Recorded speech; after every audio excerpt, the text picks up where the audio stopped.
The carriage arrived before the household was fully awake. Nora Felton heard the wheels on the gravel from her room at the back of the house, that small, mean chamber that had once served as a dressing room for whichever guest occupied the larger bedroom beside it, the bedroom that belonged now to her sister Cecily.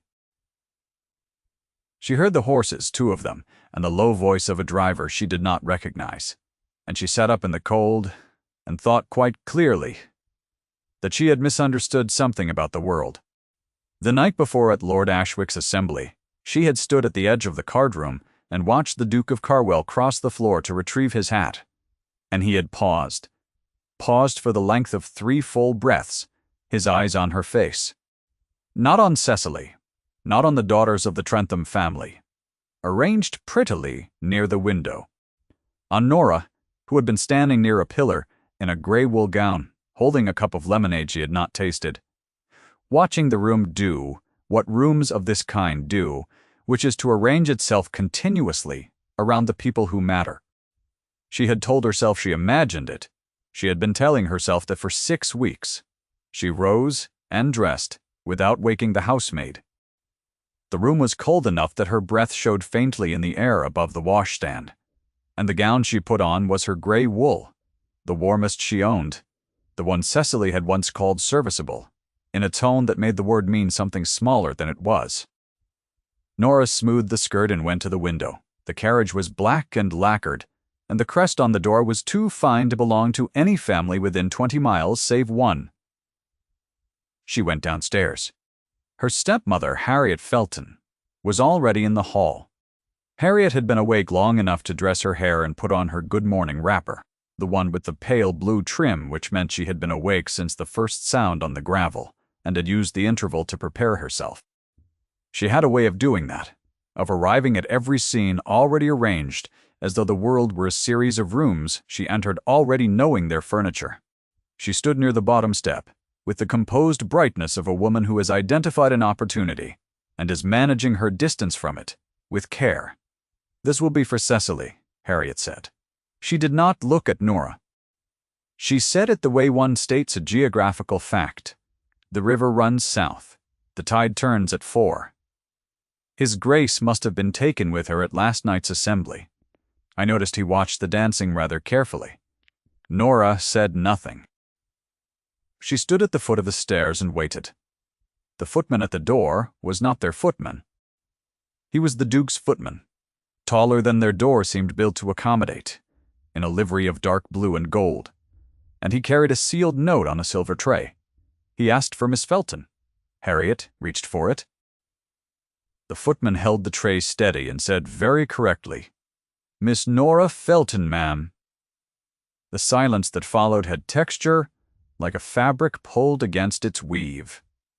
Harriet's hand did not falter. It drew back, slowly, as though it had not reached in the first place. Her face settled into the expression she wore when she was recalculating. Cool and still and private, the way a chess player looks when a piece moves in a direction it should not have been able to move. Nora took the note. She read it there in the hall, her stepmother watching, the Duke's footman waiting, with the patience of a man who did not need to hurry because the carriage was already here. The note contained 12 words. "Come to Carwell House this morning. I have a question for you." It was signed with his given name, not his title. And that detail settled in her chest, with a weight she could not yet name. She looked up. Harriet was watching her with an expression that wanted to be amused and could not quite manage it. "His Grace is being charitable," Harriet said. Her voice was soft and precise. "To spare you the awkwardness of attending without a proper invitation. I am sure he simply requires your assistance with some domestic matter. You have always been the useful one." The useful one? Nora had heard that phrase, or something near enough to it, for 4 years since her father had died, and Harriet had settled the household into its new arrangement. Cecily was the one people looked at. Cicely had cheekbones their mother had bequeathed her like a small fortune, and a laugh that could stop a room, and Nora had their father's eyes and their father's habit of reading before the fire until everyone else had gone to bed, and the world had sorted them accordingly. She held the note and said, "I will need my cloak." If you have ever waited for something you believed would not come, you may understand what the next quarter of an hour cost her. She dressed again more carefully, pinned her hair more precisely, took her dark gray cloak from the peg herself because she did not want to wait for anyone, and walked out the front door while Harriet stood in the hall behind her, quite still, watching. Cecily had appeared at the top of the stairs by then, her hair loose, her expression uncertain, and she looked at Nora with something that was not quite understanding and not quite its absence, and said nothing. Nora did not look back. The morning was cold and pale, and the horses shifted in the gravel, and she climbed into the carriage, and the door closed, and then she was moving. Nora, 23 years old, plain in the way the world uses that word to mean unadorned rather than ugly, sat in a carriage that belonged to the Duke of Carwell and tried to think clearly. She had grown up in this village, or near enough to it. She knew every family with a name, every estate worth knowing, the whole geography of precedence and expectation that constituted the social world of this corner of Wiltshire. She knew who the Duke of Carwell was. Everyone knew. He had inherited at 26 9 years ago when his father died, and his elder brother died in the same month. The elder brother from a fever, and the father, the gossip said, from grief at the fever. The dukedom had come to him suddenly, and he had worn it the way a man wears a coat cut for someone else, correctly, but with a certain visible effort. He was not cold exactly, people said, but he was contained. He was not unkind, but he was not easy. He had been married very briefly to a woman named Dorothea 7 years ago, and she had died within the first year of the marriage from a fever that took hold in the early autumn and did not release her. Since then, he had not been seen to pay particular attention to anyone, until 6 weeks ago, when his attention had begun to follow her around rooms. She had noticed it first at Lady Haverstone's dinner, when she had said something about the enclosures to the gentleman beside her, something she had half expected to be interrupted or corrected, and the Duke across the table had paused in his own conversation and looked at her. Not looked toward her the way people look at unexpected sounds. Looked at her the way a man looks at something he is deciding whether to believe. She had looked down quickly, because that was what she did, because she had learned that looking back at attention you have not earned is a way of making yourself conspicuous in a manner the room does not forgive. She had not expected to be believed. The carriage turned through gates she recognized as Carwell's, between stone pillars with the duchy arms, and the house came into view along the elm avenue, gray stone and many-windowed, sitting in the morning light as it had sat for 200 years, entirely indifferent to the small, nervous creature inside the approaching carriage. She was shown to a library. Not the formal rooms, the library, which was warmer and quieter and smelled of beeswax and leather bindings, and the Duke of Carwell was already there, standing at the tall window with his back to the door, looking out at the frost on the lawns. He turned when she entered. "Miss Felton," he said. "Thank you for coming," she said. "Your Grace sent a carriage." She did not mean it as an accusation. She was simply accounting for facts. Something moved across his expression, very brief, possibly amusement. "I did," he said. He was 35 years old. She knew this because she had been doing what every woman in the district did, which was to know certain facts about him without quite admitting to knowing them. He was tall, not so broadly built as some, but with a solidity about the shoulders that the tailoring of his dark blue coat made apparent. His hair was dark brown, worn short in the current fashion, and there was a trace of gray at the temples that the village gossips had noted only recently. His eyes were gray, not the pale gray of winter sky, but the denser gray of river stone, and they were, in this moment, looking at her with the same attention she had noticed 6 weeks ago, and had been misreading, she thought, ever since. "Sit down," he said, "please." She sat. He did not. He stood at the window with one hand resting on the sill and was quiet for a moment. And the library was warm and the frost outside was white on the grass, and Nora folded her hands in her lap and waited. "I need to tell you something before I ask what I intend to ask," he said.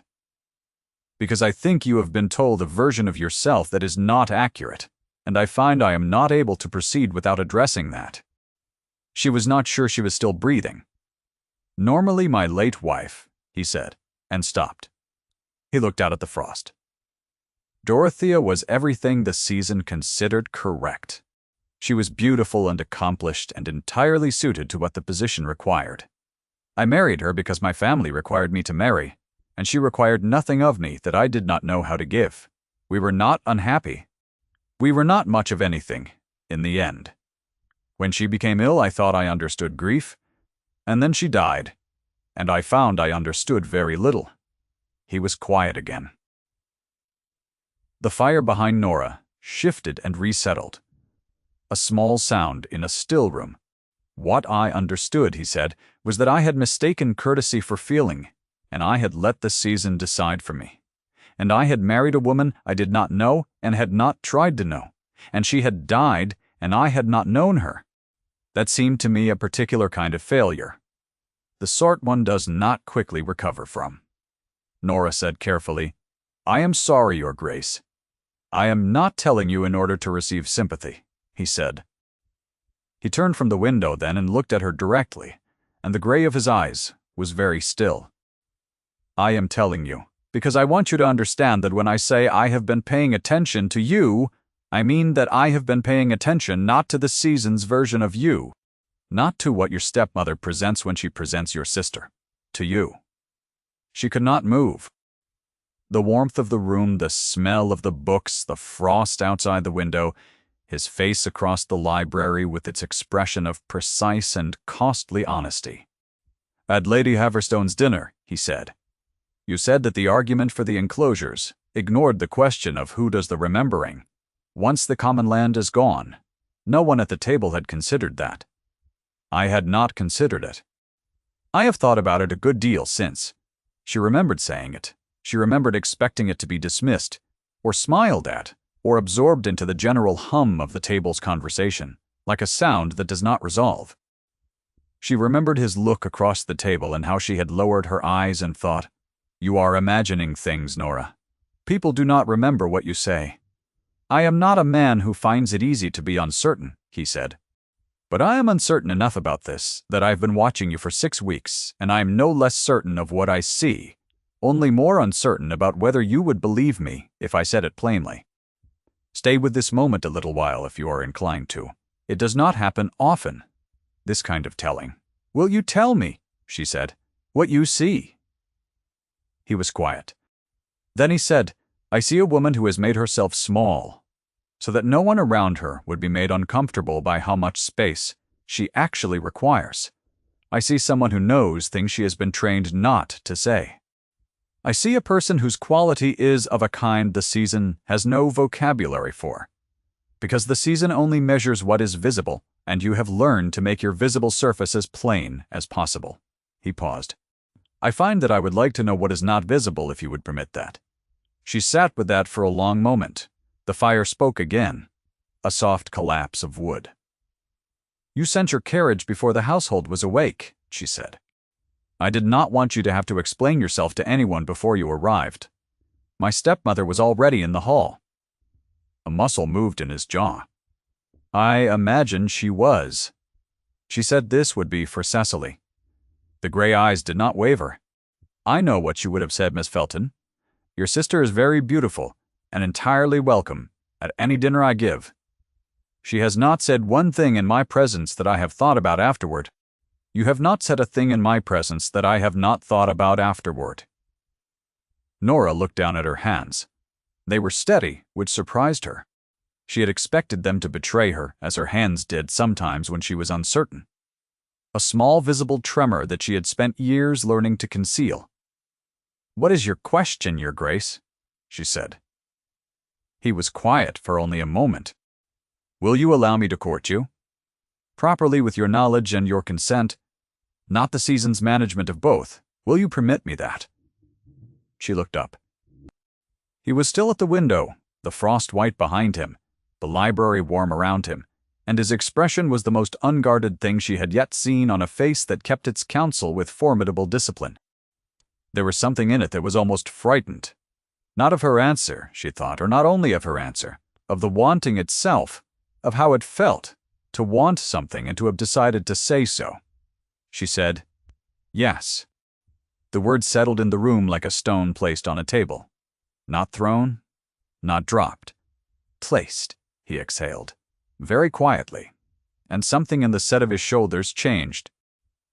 He looked for just a moment like a man who had been carrying something at considerable cost and had been told he could set it down. The days that followed were unlike anything Nora had anticipated. She had understood courtship as a social performance as the season presented it, a series of calls and dances and supervised conversations in drawing rooms full of careful observers. She had not understood it as this, which was the Duke of Carwell sending his carriage 3 mornings in a week, sitting across from her in his library with a volume of Tacitus between them, asking her what she thought about the management of his tenants' housing, and listening without the slight, restless patience that told her a man was waiting for her to finish so he could tell her what he had already decided. He listened the way one reads, with full attention and without hurry. She revised her understanding of him, slowly. He was not cold. He was reserved, in the way that men are reserved when they have been hurt and are not yet certain the hurt is finished. He was precise in his kindness, which made it more valuable than effusion would have been, because she always knew he meant it. When he said something was well done, he had considered whether it was. When he said nothing, she knew he was still thinking. She also came to understand, across those mornings, what he had lost.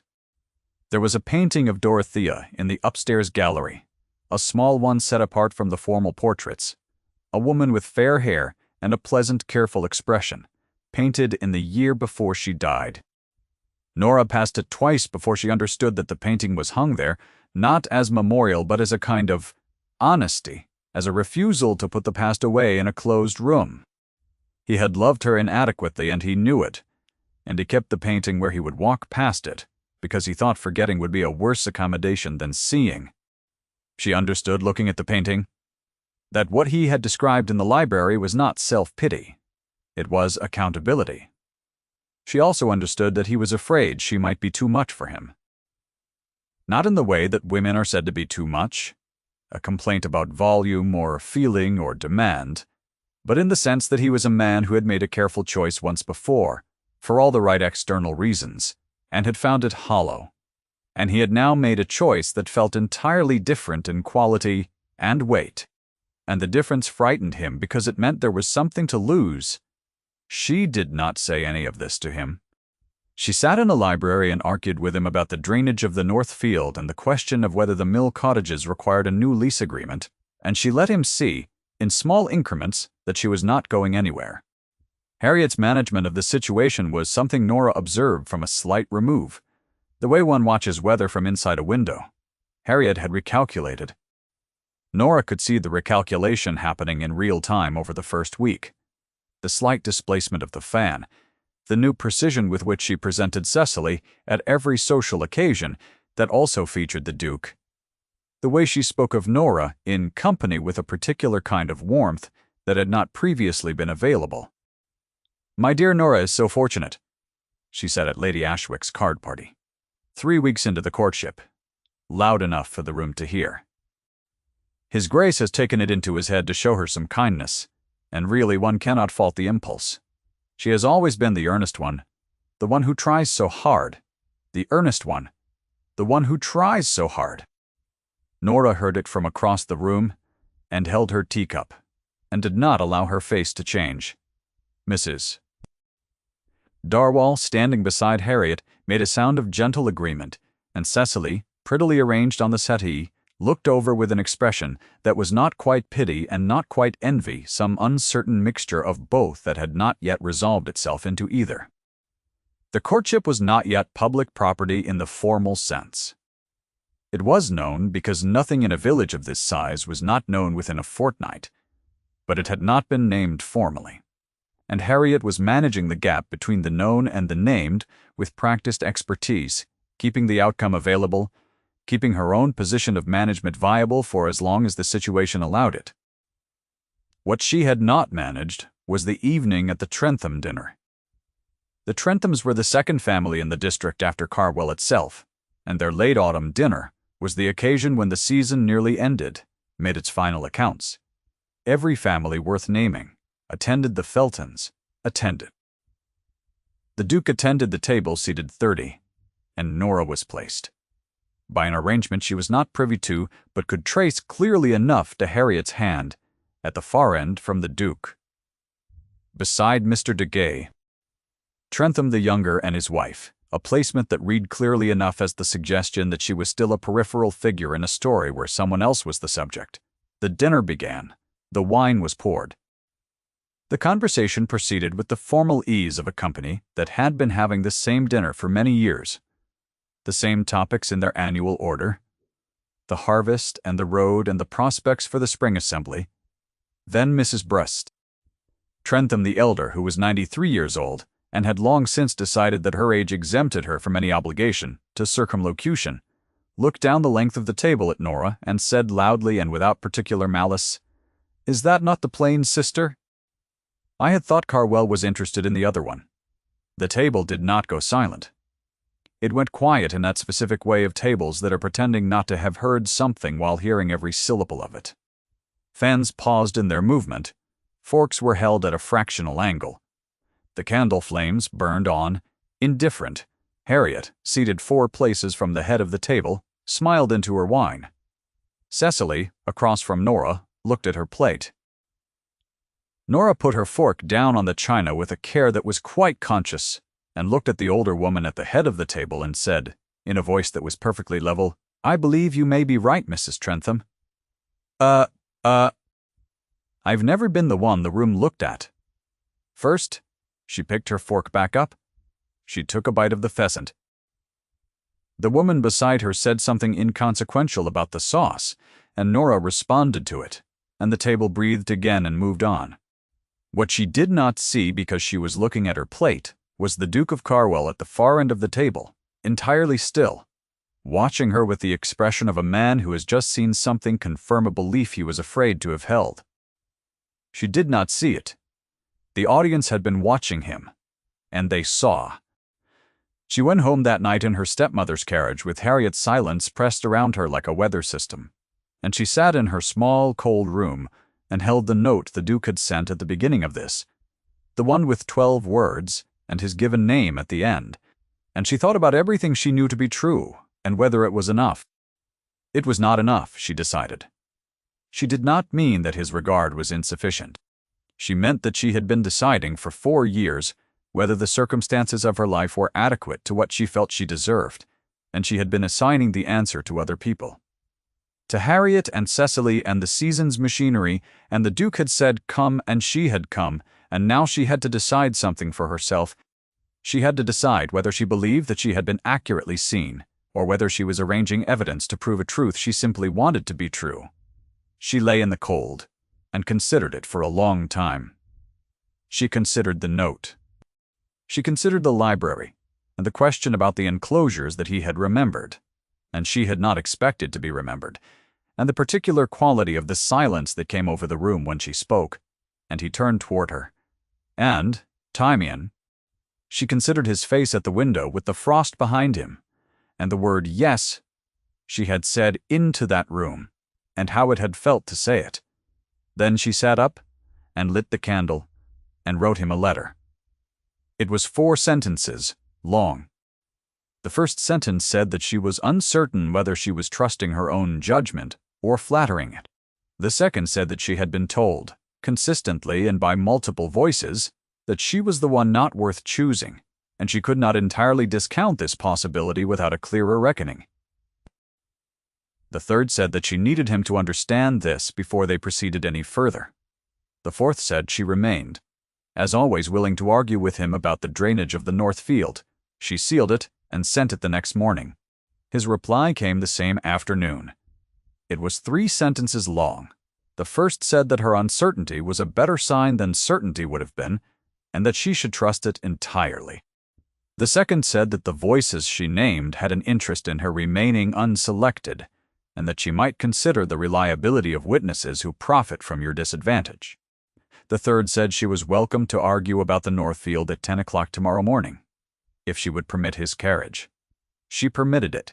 The Trentham dinner had moved through the neighborhood, as dinners of that sort do, carried from house to house on the various currents of social correspondence. And by the time Nora arrived at Carwell House the following morning, 3 people had already called on her stepmother to express sympathy for the unfortunate remark by Mrs. Trentham the elder, and one of them had mentioned carefully that the Duke had looked rather fixed on Nora's face for some time after the remark was made, which detail Harriet had received without visible expression and filed, Nora imagined, under things requiring adjustment.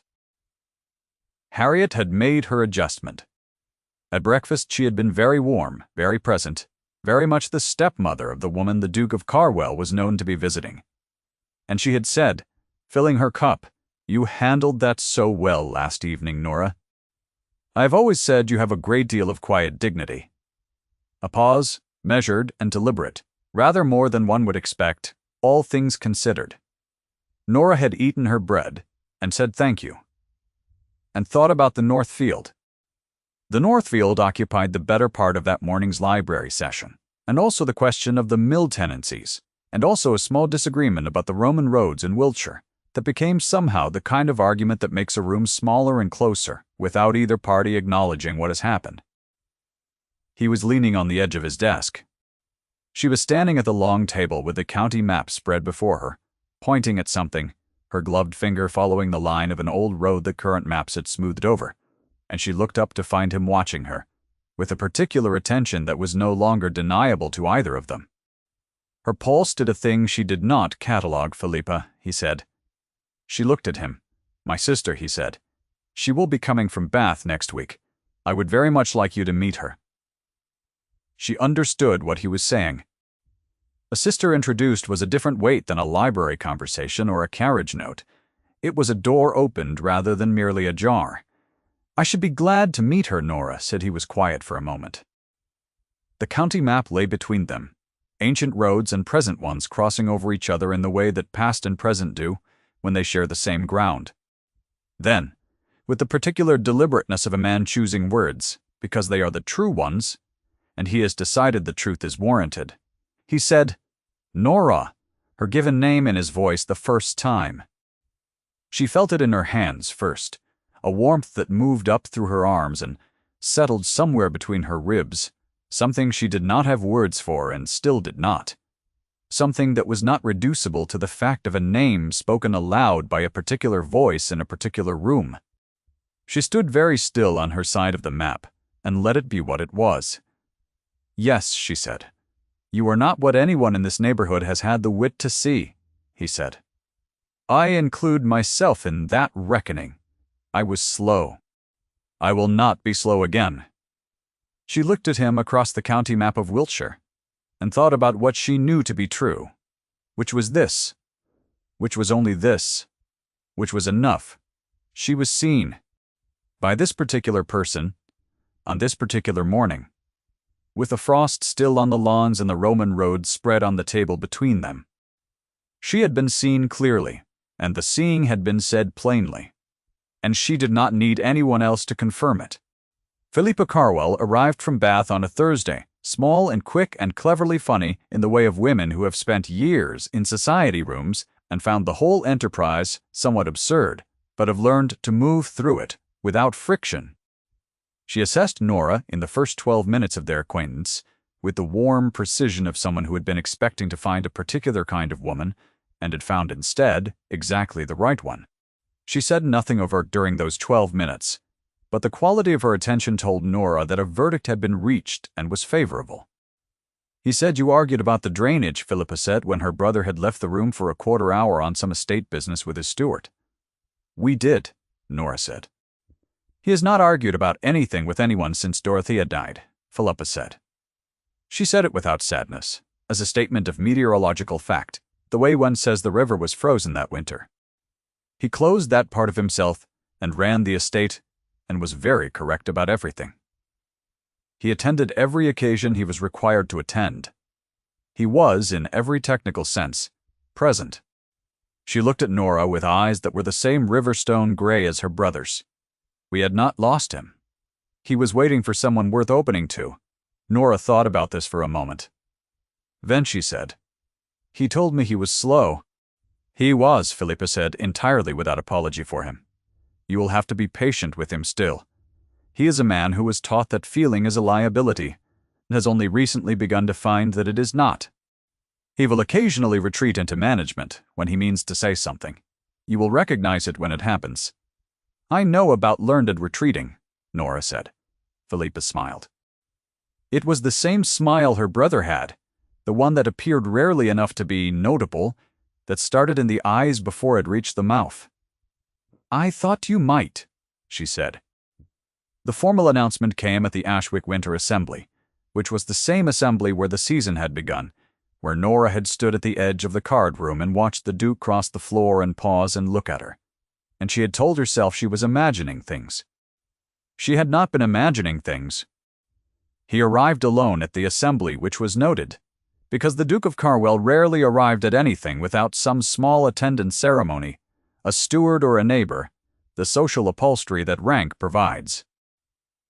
Tonight he came in through the main door, and stood for a moment at the threshold of the ballroom in his dark blue coat, and the room did what rooms do in the presence of a duke, which is to become very subtly aware of where he was and what he was doing. He crossed the room with the directness of a man who had decided something and was not interested in the interval between the decision and its execution. The assembly watched.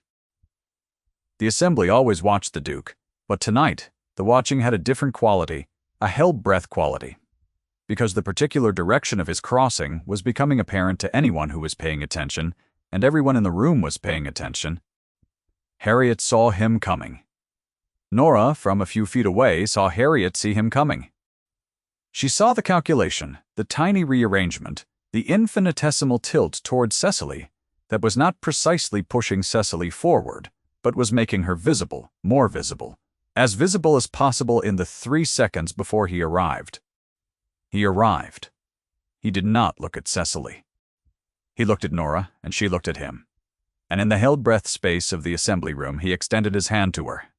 Not a dance request hand, not a social hand, an offered hand. A hand that meant something entirely specific, and he said, quite clearly to the room, and to her simultaneously, Miss Felton, you are the woman I intend to marry if you will have me. 11 words. She counted them later, in the quiet, and found she had remembered everyone. The room did not erupt. It did what rooms do at moments of genuine weight, which is that it went very still, and then very quietly not still. A shifting of fans and a murmur that moved around the perimeter like water finding its level. Mrs. Perm. Trentham the elder, who was seated near the fire, turned her head with the alertness of a woman who understands that she has missed something and wants to establish how much. Her fan was held at precisely the height it had been at when the Duke arrived. It did not move. Nora, looking at her stepmother for only a moment, saw the expression beneath the stillness, and it was not as she had expected it might be anger or calculation. It was recognition. The particular recognition of a person who has been confidently wrong for a very long time and has just understood this about themselves, a recognition that carries its own quiet weight. Cecily, beside her, said, very quietly, "Oh, Nora," and the 2 words held something that was not quite apology and not quite surprise, and was perhaps a kind of relief that the arrangement of the household, which had never been quite what anyone wanted, was finally going to rearrange itself into something that fit. Nora took his hand. It was a warm hand, not a gloved hand, and the warmth of it went through her palm and up into her arm, and she thought, standing in the middle of the Ashwick Assembly, with the whole neighborhood watching and the candles burning in the chandeliers, and the orchestra paused on whatever note they had reached, that she had been right to trust what she had not been able to see. She had been right to come in the carriage. She had been right not to look back. "Yes," she said. "I will have you," the assembly breathed. Philippa, who had arrived quietly from the back of the room, smiled at her with the gray Carwell eyes. The solicitor, Mr. Dinteridge, Farley, was sent for the following week, a brisk, quiet man, who made no ceremony of the settlement documents except to note that the terms were, in his professional estimation, generous, and that Miss Felton would find herself, upon marriage, in possession of a pin-money arrangement that her stepmother's household had never been in a position to offer. Nora did not particularly want to know the figures, but she understood what they meant, which was that he had thought about her practical situation and had addressed it without being asked, without making a declaration of it, as a thing one simply did when one was attending to a person's actual circumstances rather than their convenient fiction. She thought about that on the carriage ride home. The same carriage, the black lacquered one with the crest which was familiar to her now, in the way of things that have crossed from the world of the possible into the world of the ordinary. The wedding was quiet. It was not a season wedding, not the kind Harriet had spent 4 years imagining for Cecily, not diamonds and a church full of the right people assembled to witness the correct arrangement. It was December, 6 weeks after the assembly, and the church was the village church, and the people were the people Nora actually knew, including Mrs. Finch, the housekeeper from Carwell House, who stood in the third pew with her hands folded and her face composed into the particular expression of someone who has been waiting for something to be confirmed and has finally been granted the confirmation. She had known, Nora suspected, before Nora had. Harriet attended. She sat in the family pew and held her composure with perfect precision, and she did not meet Nora's eyes when Nora passed her in the aisle. Nora did not require her to. What had happened, and it had happened not through any elaborate machination, but through the simple fact of a man who had looked at the woman in front of him and seen her clearly, and a woman who had eventually believed what she saw in his looking. They walked out of the church into cold, white December light. He said in the air between them, very quietly, "I should like to show you the north field in spring, when the drainage work is complete." She laughed. It surprised her, the ease of it, the way it moved through her chest without effort. She had not known she had that kind of ease readily available. It felt like a discovery, like coming into a room and finding the fire already lit. "You are entirely certain," she said, "that your plan for the drainage is correct." "I am certain of very little," he said. "Except this." He did not specify what this was. She already knew. By Christmas she had learned the house the way one learns a piece of music, not in order but by feel, the rooms she liked and the ones she did not, the window in the east gallery that caught the afternoon light at a particular angle that made the room feel larger than it was, the library at dawn when the fire was just lit, and the rest of the house was still quiet, and the beeswax smell was strong, and the frost on the outside window glass caught what light there was and held it. She had learned that he slept badly when the estate accounts were unsettled, and that he read very fast, and that he had a habit, when something troubled him, of going to stand in the entrance hall for a few minutes alone, before returning to whatever he had been doing, as though the proportions of that room restored something in him, that smaller rooms depleted. She learned these things the way you learn the habits of someone you intend to keep. The painting of Dorothea was still in the gallery. Nora had not asked for it to be moved, and he had not offered to move it. She walked past it sometimes and felt, not jealousy, which would have been small, but something quieter, a kind of recognition, a feeling that the woman in the painting had been inadequately known by a man who was now learning how to know someone, and that this was sad in the way that past things are sad, present, and weightless at once, real and finished at the same time. She had pressed the letter he sent her, the one with 3 sentences between the pages of the Tacitus from the library, and it sat there still, folded in the old paper, held in place by the weight of everything around it. Consider the reliability of witnesses who profit from your disadvantage. On the first morning of the new year, the snow came down in the way that snow comes in Wiltshire, not loudly, but thoroughly, steady and unhurried, and she stood at the library window and watched it settle on the lawns and the stone urns and the elm avenue that led to the gates, covering the tracks from the morning's early walk, filling in the paths gradually, making the ground new. The fire behind her made the room warm, and somewhere in the house she heard his step on the stairs, unhurried and familiar, and she held her cup and waited, and the snow kept coming down, white and steady and entirely indifferent to all the arrangements that had conspired for a long time to make this morning impossible. The door opened. He came to stand beside her at the window. Neither of them spoke for a while. The snow was sufficient. The room was warm, and the house was quiet, and the lawns stretched away white under the January sky, and Nora pressed her shoulder very slightly against his arm, and felt him, after a moment, press back. This was the house. Juan. These were the lawns. This was the January morning, ordinary, and cold, and entirely their own. Thank you for spending this morning with Nora.